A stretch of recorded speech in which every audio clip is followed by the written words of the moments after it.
Le tablettage, je sais que vous êtes friand de cette technique et aujourd'hui je vous montre deux astuces. La première astuce, Ludo va nous montrer la technique avec une lame de multitool. Vu que c'est un caisson, en fait, tu peux prendre une chute de placo et le laisser dépasser, c'est pas un souci. Tu vas venir le plaquer contre la poutre et après ce que tu vas faire, tu vas utiliser cette lame de multitool et tu vas venir coincer le crayon.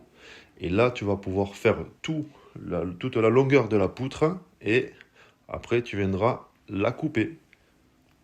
Donc la lame du multitool, c'est ça.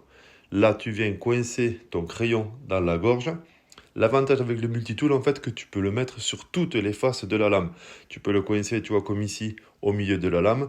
Tu peux le mettre sur le côté, par exemple. Tu peux retourner et te servir des ronds. Et, tu vois, ça va te servir pour tabletter tes poutres.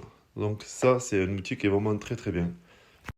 Tu peux même te servir des petits ronds à l'intérieur et tu vois avec la dent où tu peux même caler ton crayon au creux de la lame.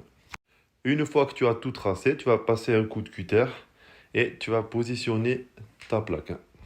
Quand tu coupes ta plaque, tu peux faire un léger biseau. Comme ça, quand tu présenteras ta plaque, s'il te manque un petit millimètre, des fois, avec une petite frappe avec la paume de la main, ça viendra rentrer parfaitement. Regarde le résultat, on a fait juste un collé, un chargé, et lundi, on viendra faire la finition. Je vais t'expliquer maintenant la deuxième astuce. La deuxième astuce sera beaucoup plus adaptée pour un mur par exemple. Ici, on aura un vieux mur sur la droite du coup, et on va utiliser une chute de placo qui nous reste. Donc là, une chute de 50 cm, et nous, en fait, on aura besoin de 34,5 cm.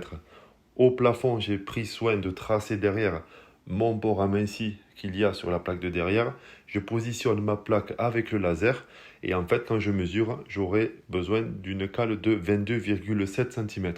Là, j'ai fait avec un placo, mais tu peux faire avec une suspente, un compas si tu as un compas assez grand. Voilà, le plus important, c'est de mettre ta plaque avec le laser, tu vois, pour être sûr que tu seras vraiment nickel. Tu mets un petit coup de cutter.